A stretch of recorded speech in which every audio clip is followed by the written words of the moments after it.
Dulu, mereka bicara diam-diam. Sekarang, bahkan suara rakyat untuk perdamaian pun nyaris tak terdengar. Selama puluhan tahun, diplomasi informal antara India dan Pakistan membantu mencegah pecahnya perang. Tapi kini, upaya itu makin lemah. Apa yang sebenarnya terjadi?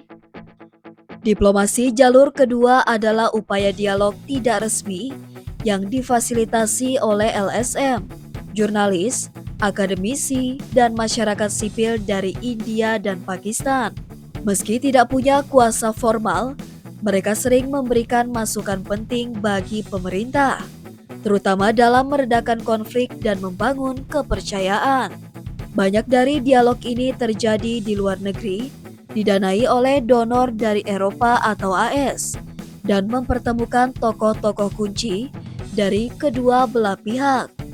Antara tahun 2005 hingga 2015, upaya ini berhasil membuka jalur perdagangan di wilayah Kashmir, mempertemukan warga dari kedua sisi perbatasan, bahkan menghasilkan gagasan tentang perbatasan lunak.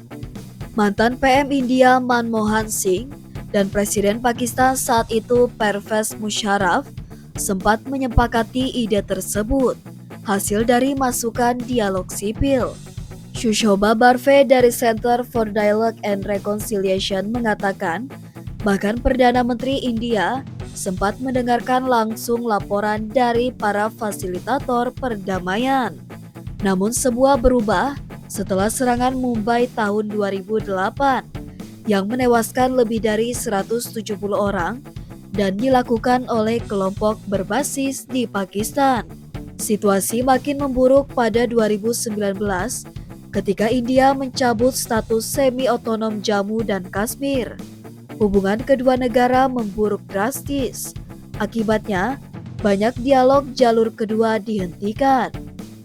Bukan hanya konflik, di India sendiri, pemerintah Modi memperketat pengawasan terhadap LSM asing melalui perubahan Foreign Contribution Regulation Act atau FCRA tahun 2018. Banyak organisasi perdamaian kehilangan izin operasional dan sumber pendanaan asingnya dibekukan. Organisasi pro-demokrasi Jerman, Friedrich-Ebert-Stiftung atau FIS, yang dulu aktif dalam diplomasi India-Pakistan, kini tidak lagi berfokus pada isu perdamaian Asia Selatan.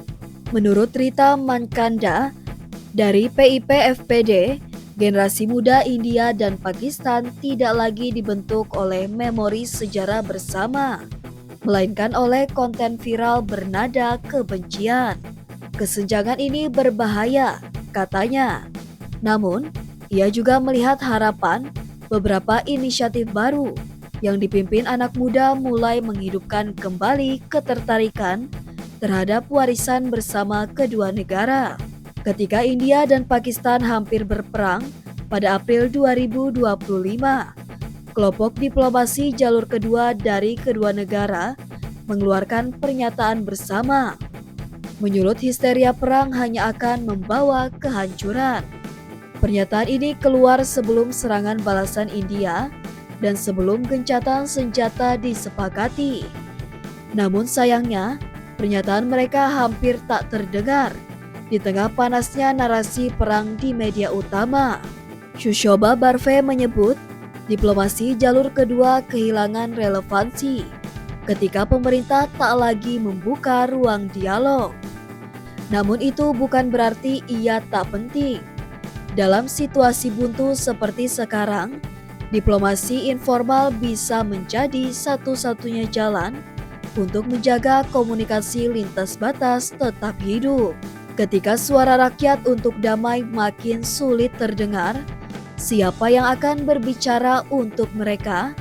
Diplomasi jalur kedua mungkin redup, tapi selama masih ada harapan, jalan menuju perdamaian belum sepenuhnya tertutup.